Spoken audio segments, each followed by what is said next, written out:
of participants who registered. And then we also have some folks joining us from Facebook Live. We have a very diverse audience today.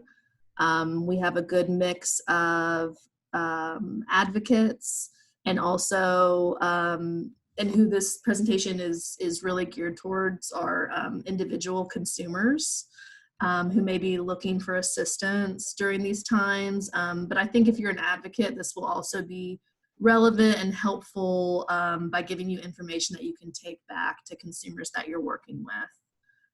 So just a note on that. I hope everyone can take something away from today that will help them in their work or in their lives. So this is a first for me doing Facebook Live, but you should be able to comment on the Facebook stream, and we will do our best to be checking into the comments there and responding to those. If you're joining us via Zoom, you can also submit questions using the Q&A feature. So if you have any questions throughout the presentation, you can ask them through the Q&A feature, and then we'll also at the end make sure to review the questions that we've received and answer those if we can. All right. So today, really we're going to be taking you on a little trip. We're going to be giving you a roadmap to getting the assistance that you may need during this time due to COVID-19. So we're going to cover TennCare, CoverKids, SNAP, and a couple other resources.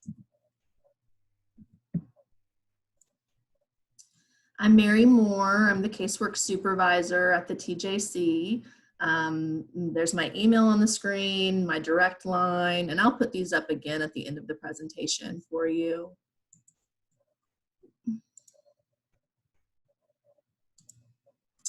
Just a little about the TJC for those who may not be familiar. The Tennessee Justice Center is a nonprofit law firm and public advocacy center.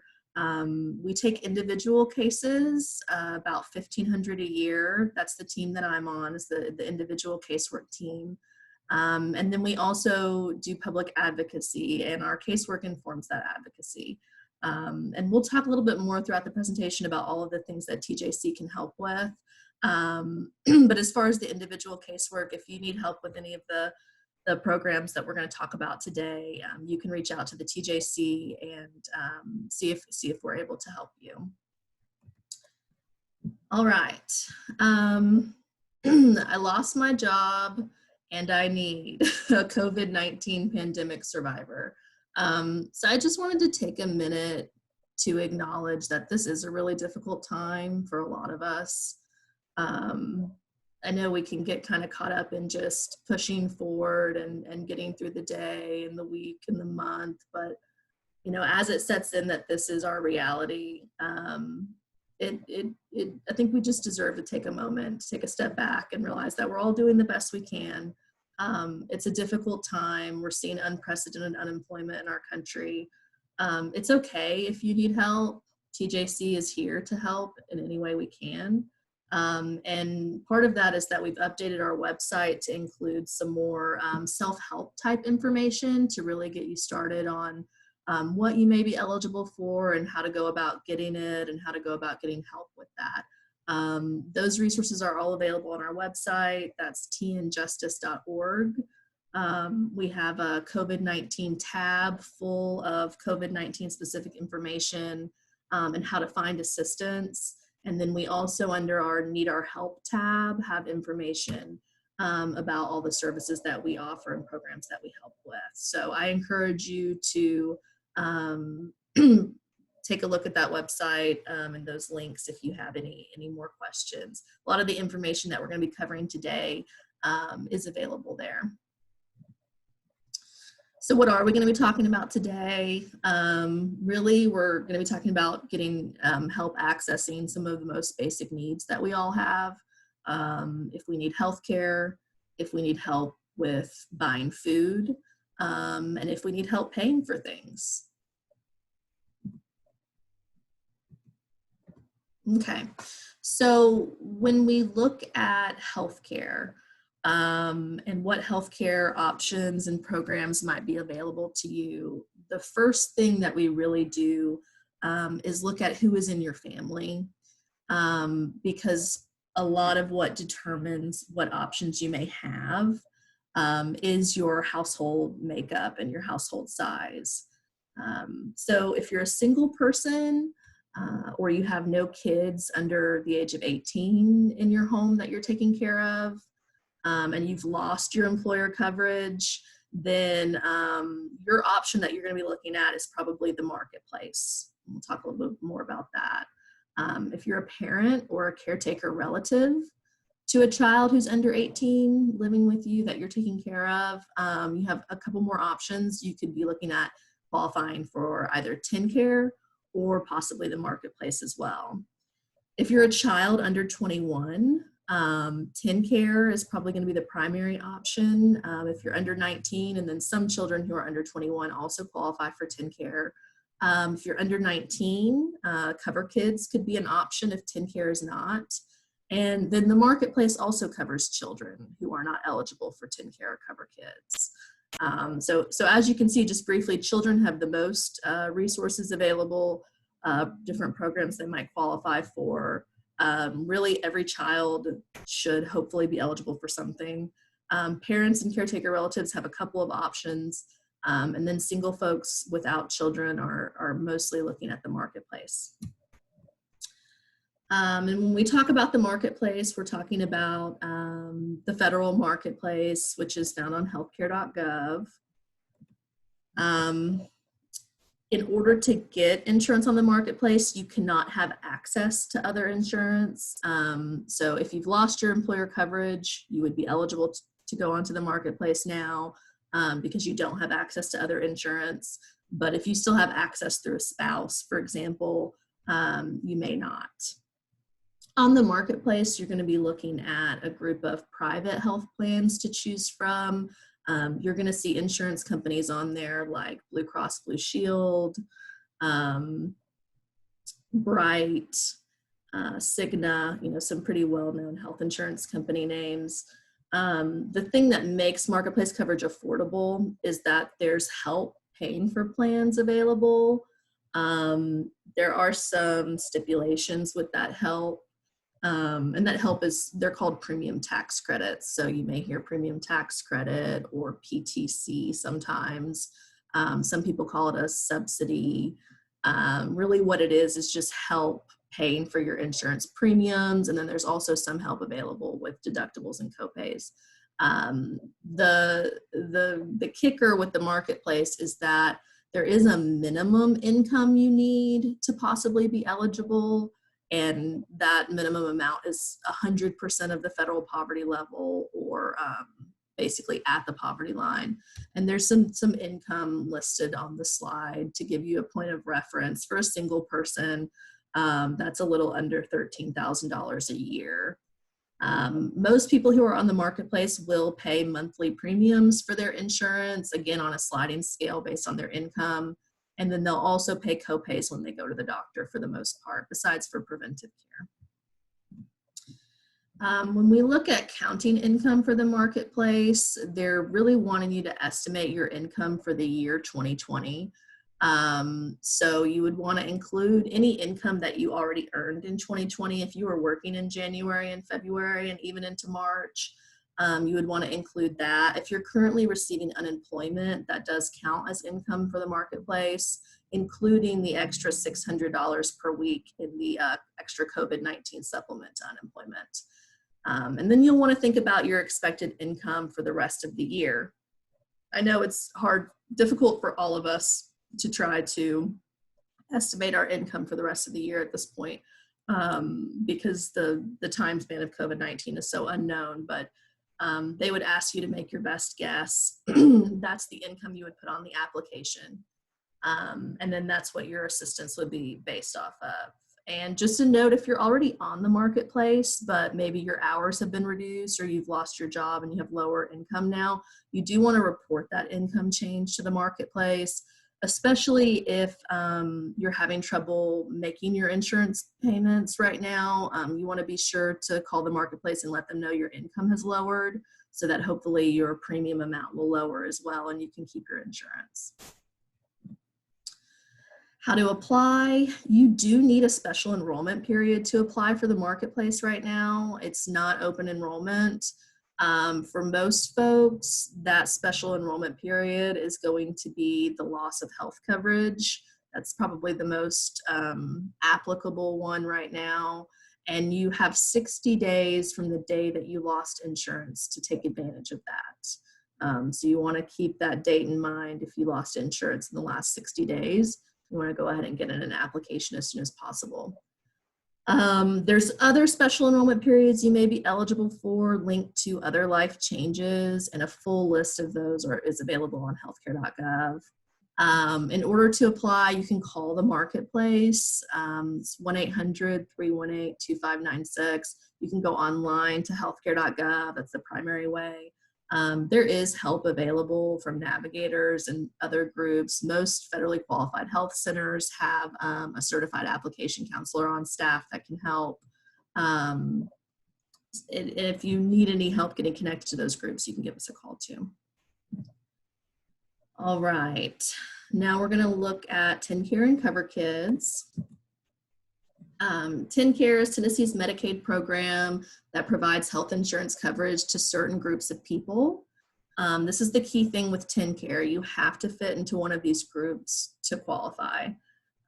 Those groups are pregnant women, children under 21, caretaker relatives of children under 18, some adults with disabilities, and people who are currently receiving SSI, and some people who received SSI in the past. So if you received SSI at some point, you're no longer receiving it, you may actually be eligible for TennCare. You can give us a call and we can go through that and ask some more questions to determine that. But these are really the groups that are eligible for TennCare. There's no monthly premiums with TennCare. Most children pay no copays. There are limited copays for some children and adults. Who can get it? Again, you must be in a group that TennCare covers, one of the groups from the previous slide. That's the first test, is fitting into a group. And then the second test is looking at income. So your income has to be under the income limit for your household size. For pregnant women, children, and parent and caretaker relatives, the household size is usually your tax filing unit. So if you and your spouse and your 2 children live together and file taxes together, that's pretty simple. Your household size would be 4. Even if maybe you have a parent living with you, or another sibling, or you have some extended family living with you, if they're not filing taxes with you, they wouldn't be considered in your household. So that's the general rule for those groups. With TennCare, there's always exceptions to everything. So again, we can help you walk through any of that. But for most people, a good rule of thumb is that you're going to be looking at your tax filing unit to determine your household size. Another tricky thing with TennCare is there's not just one income limit for one household size. A lot of times people will want to know, what is the income limit for TennCare? And it's not quite that simple. There's different income limits depending on what group you're in. But in general, if you think about it this way, it's easiest for pregnant women and children to get TennCare because, of course, it's so important for pregnant women and children to have health insurance. It's the easiest for them to qualify. And by easiest, I mean the family income can be higher. For parents and caretaker relatives, they need to have lower income to qualify. So what this means is that in a family of 4, you may have children who qualify for TennCare, but the family income may be too high for the parents to also qualify. So let's take a look at that in a little more detail. Some of you may be familiar with this chart. This is from the lovely TJC toolkit, which I constantly refer to and have for years. It's a really great resource. It's also available on our website. And I've just highlighted the different groups that can get TennCare on this chart, and their income limits. So you could see that the income limit for pregnant women and children under 1 is the highest. And then children 1 to 5 goes down a little bit. And then for children 6 to 18, it goes down even more. And then parents and caretaker relatives have the lowest. So what that might look like if the children qualify for TennCare and parents don't, is that parents may be able to go onto the marketplace and get a plan, and then the children would be on TennCare. CoverKids, a lot of times when we talk about TennCare, we usually talk about CoverKids as well. They kind of go hand in hand and work together. CoverKids is Tennessee's children's health insurance program, and it offers health coverage to pregnant women and children who are uninsured and don't qualify for TennCare. Pregnant women can get coverage for prenatal care, labor and delivery.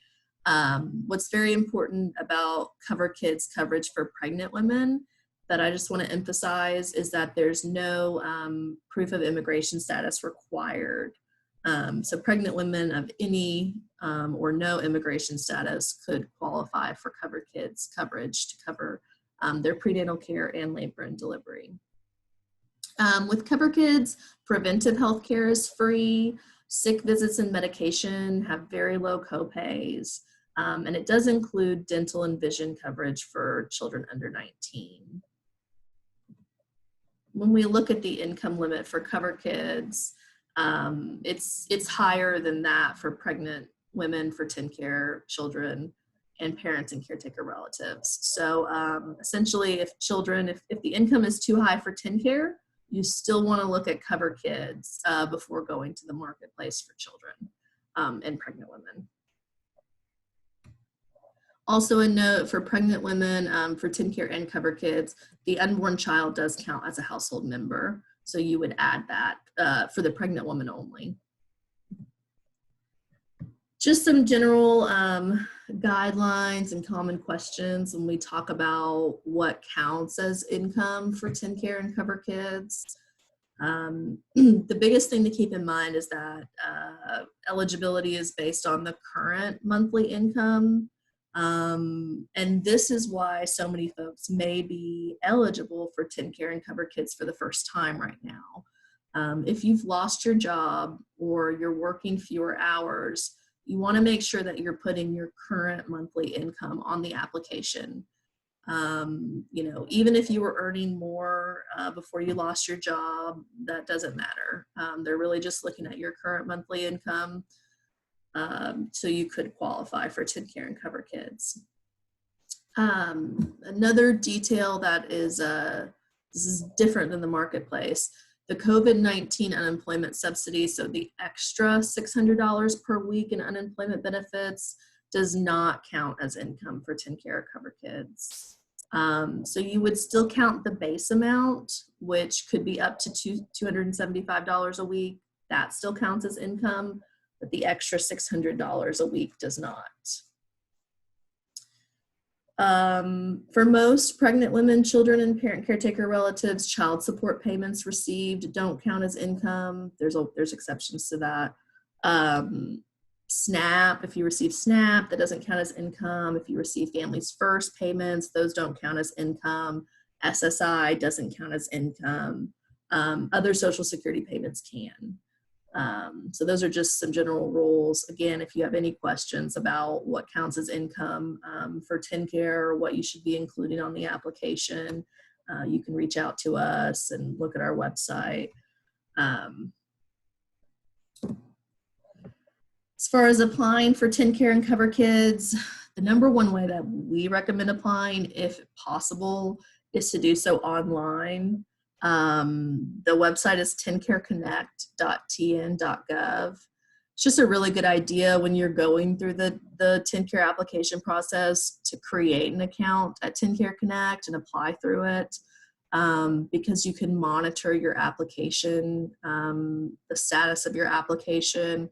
Any letters that TennCare is sending, you can receive through your account. If you've already applied for TennCare and you're waiting for a decision and you applied on the phone or by paper, I would still suggest making a TennCare Connect account, and you can actually link it using your social security number to your application, and that way you can start monitoring it online. There's also an app for your mobile phone. If you have a smartphone, you can check the status. You can't apply through the app, but you can check the status of your application. You can read your letters, and you can upload information through the app more easily. You can also call TennCare Connect to apply. And then paper is another option. If you do that, we would recommend that you fax it to TennCare Connect and then mail it. And then it's important to keep a copy, a fax receipt or proof that you've mailed it so that you have that date when you submitted the application. And that's important because coverage for TennCare and CoverKids won't begin until you apply. If you are approved, your coverage start date will be the date that you applied. And you should be getting a decision within 45 days. TJC can help. If you need help with your application, you can give us a call. We can answer questions that you have about the application. We can actually help you complete the application. Like I mentioned, online is the preferred method. If you don't have access to do that, you can call us and we can do it for you. If you lost your TennCare, you can call us. Just a note on that, no one should have been terminated from TennCare or CoverKids since March 18th. This is part of, in response to the COVID-19 pandemic.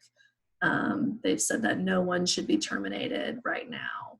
And that's throughout the COVID-19 emergency. So if you've lost your TennCare and you're not sure why, you can give us a call, particularly if no one should have been terminated since March 18th.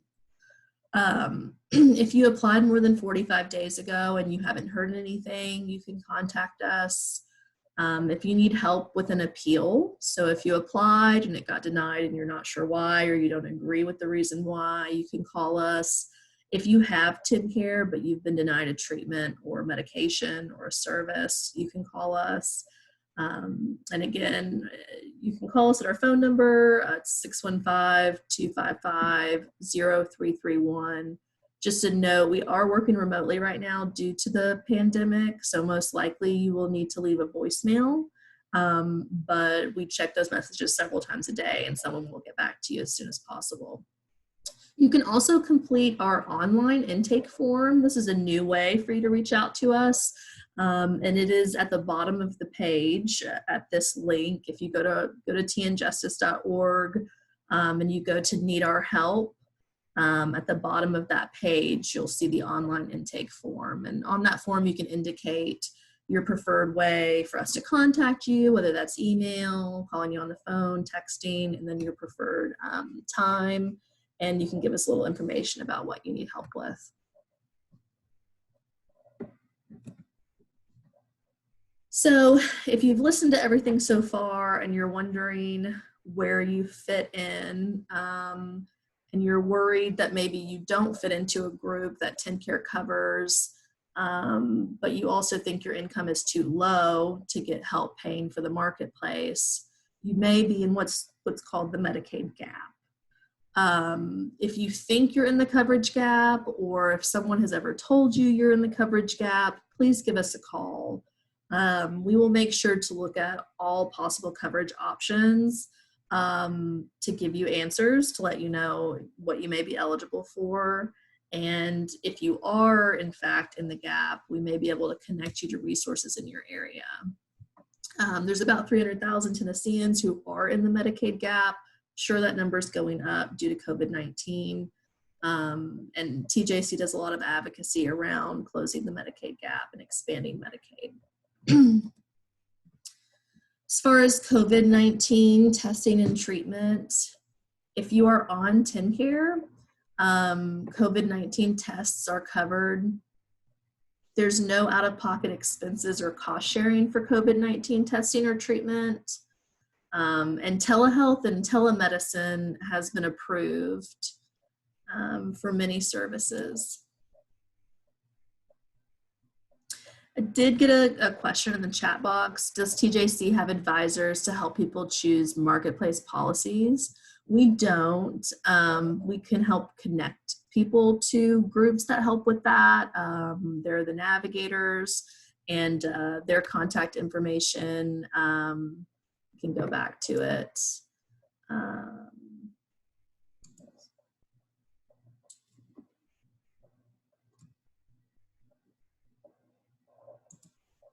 Here we go. This is the information for Get Covered Tennessee, the navigators. Matthew Walker Comprehensive Health Clinics, if you're in the Nashville area, they offer help with marketplace plans. Most federally qualified health centers have someone on staff that helps with marketplace. So again, we can connect you, but we do not help with marketplace plans.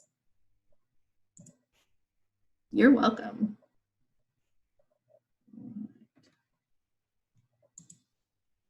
Okay. Oh. Sorry, bear with me. Webinar noob. Okay. Very important. If you are uninsured, please do not let that delay you in getting treatment or testing for COVID-19. There is some money that's been made available to hospitals to cover COVID-19 testing and treatment for the uninsured. Okay.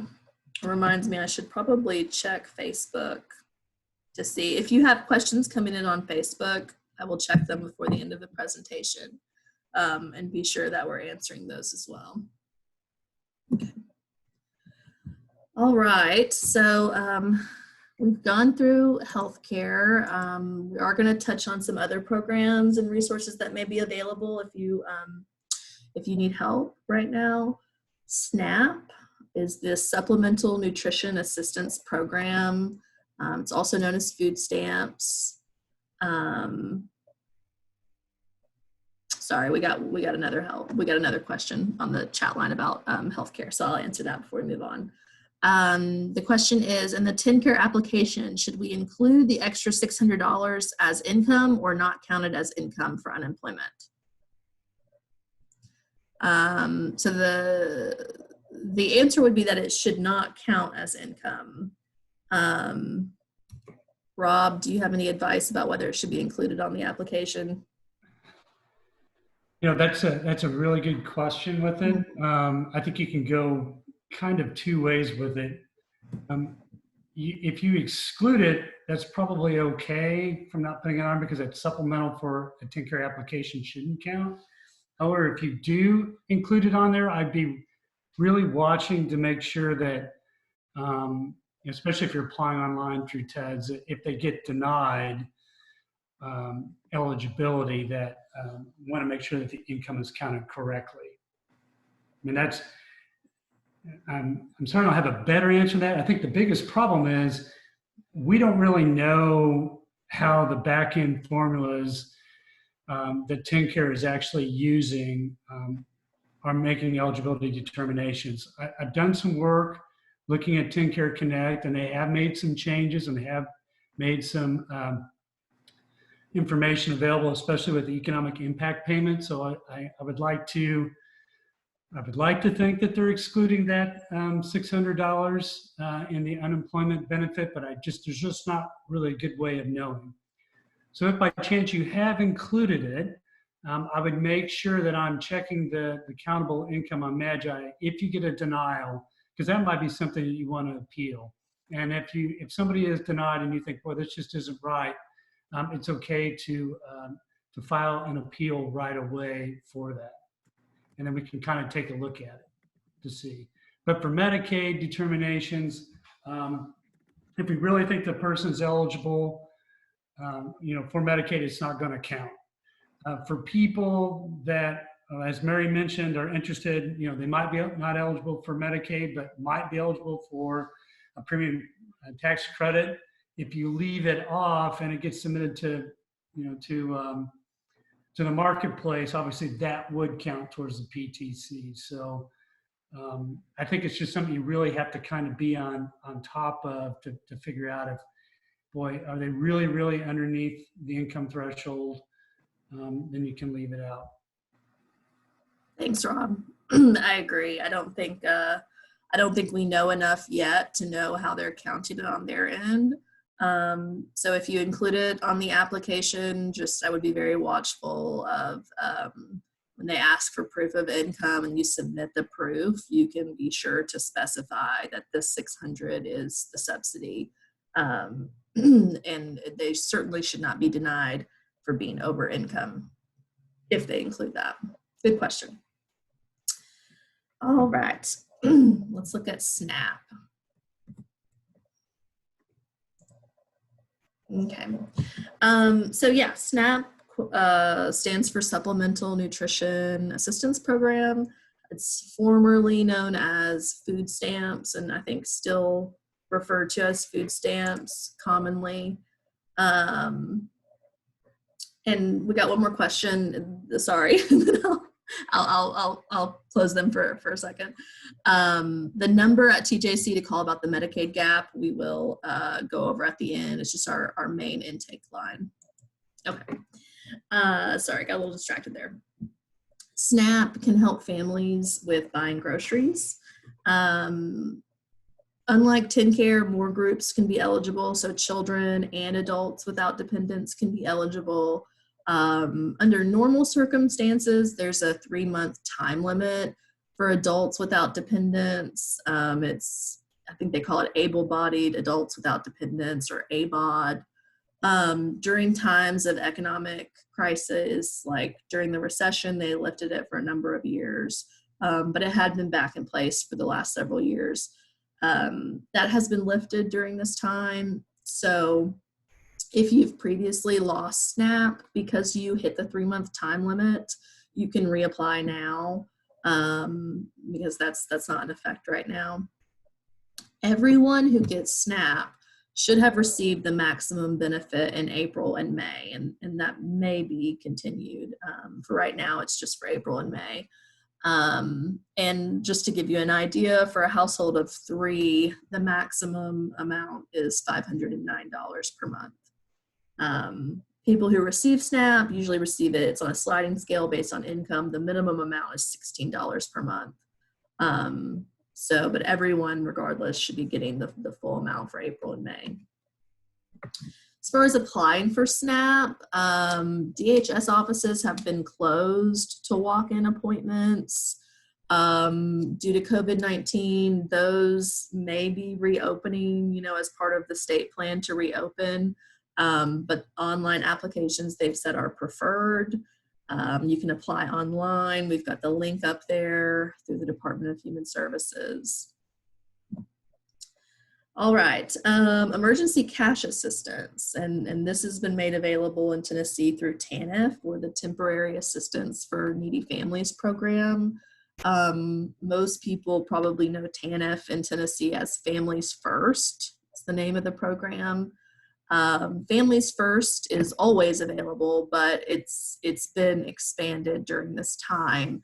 An emergency cash assistance has been made available to many families who would not normally qualify for Families First.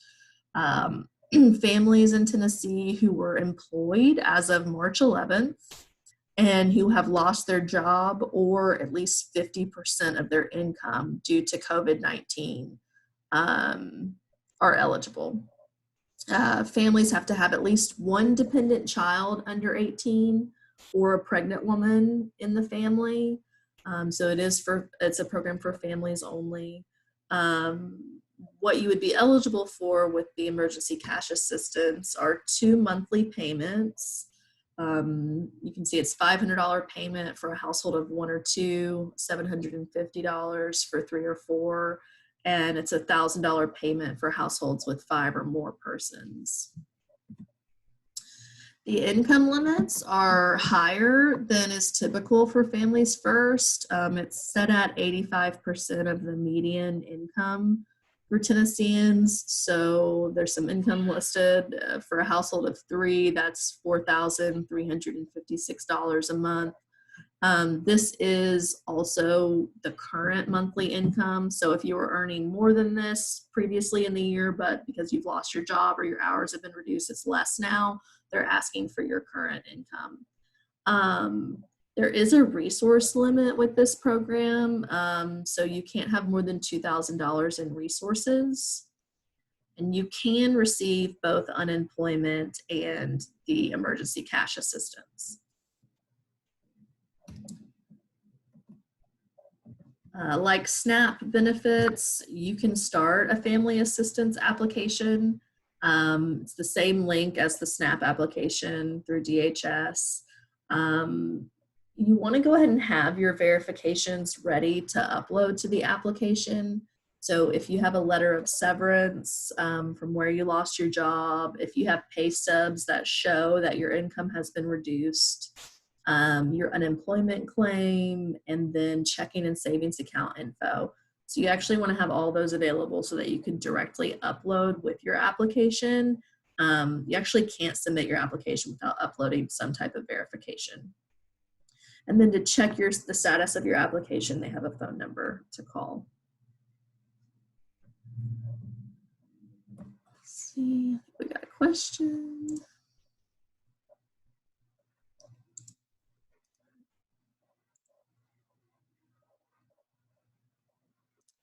Got a question about SNAP income and asset limits for a single person or a couple. And we can definitely give you more information about that if you give us a call. And we have some more resources on our website.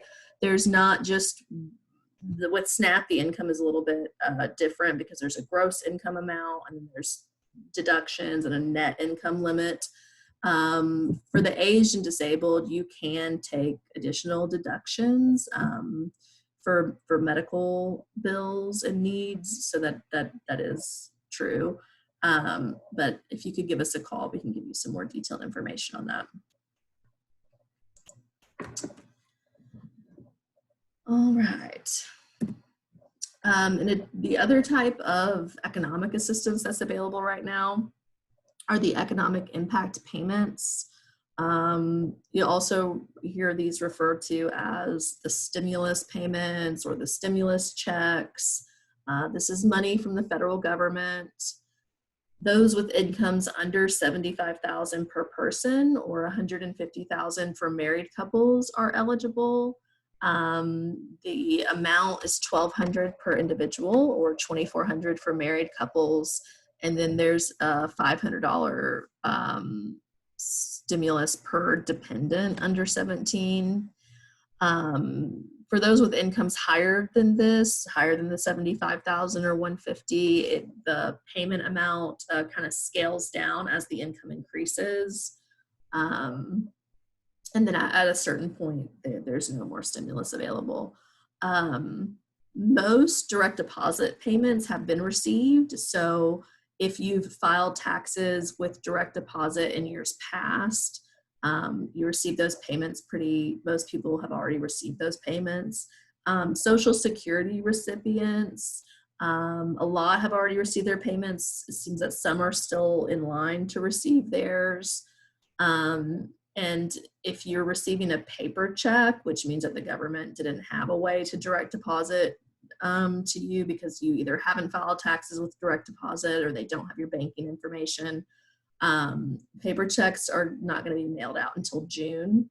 So there are folks who are still waiting on theirs. There is a handy website.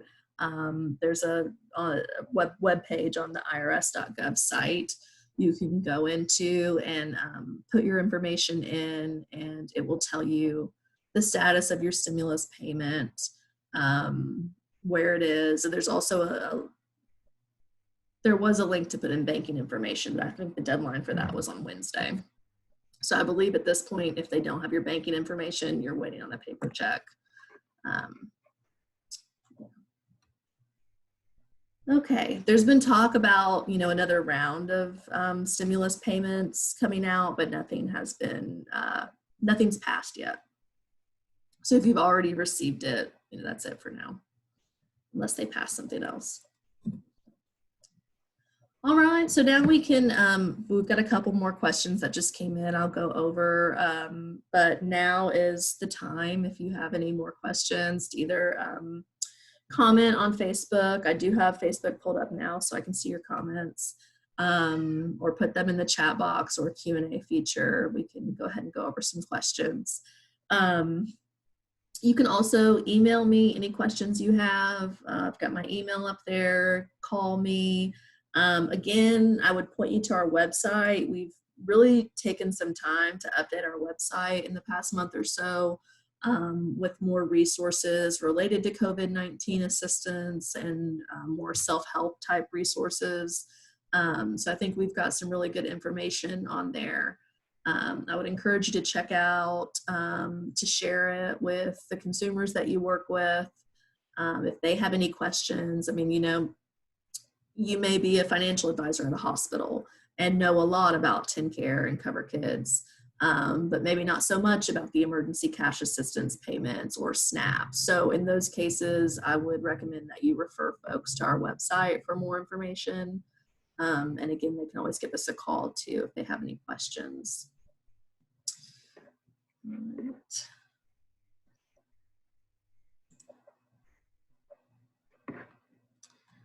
There's a question about homeless persons receiving the stimulus checks.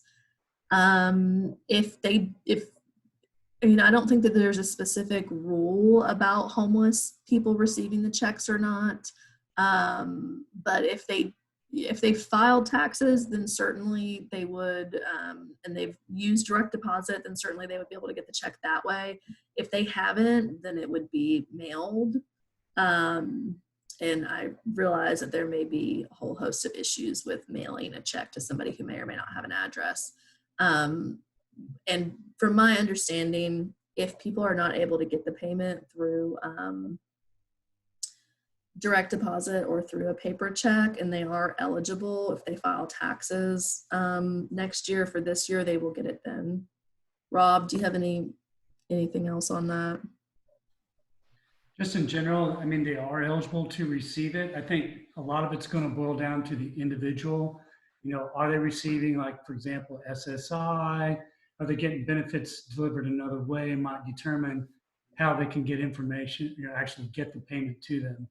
So if they, you know, if you're working with someone specifically, you have individual questions, it'd probably be best if they just email us, Mary, and then we can find out a more specific answer. But most of the stimulus payments are going to be how that payment's delivered to you is going to be predicated by how you actually got some of your benefits.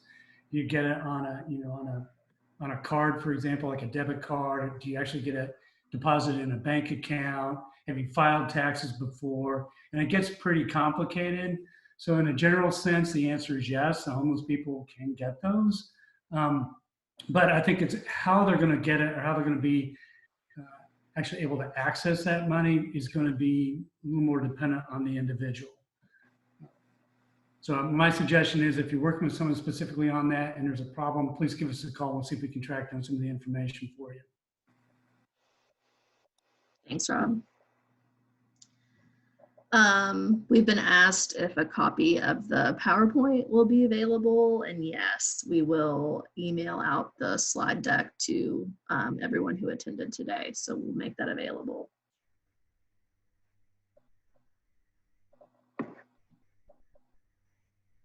All right. Well, again, thank you if you tuned in. Appreciate it. If you have any more questions, now is the time. Again, you can always email me or give us a call. Look at our website. Hope everyone has a great day. Good Friday, good weekend. All right. Thank you so much.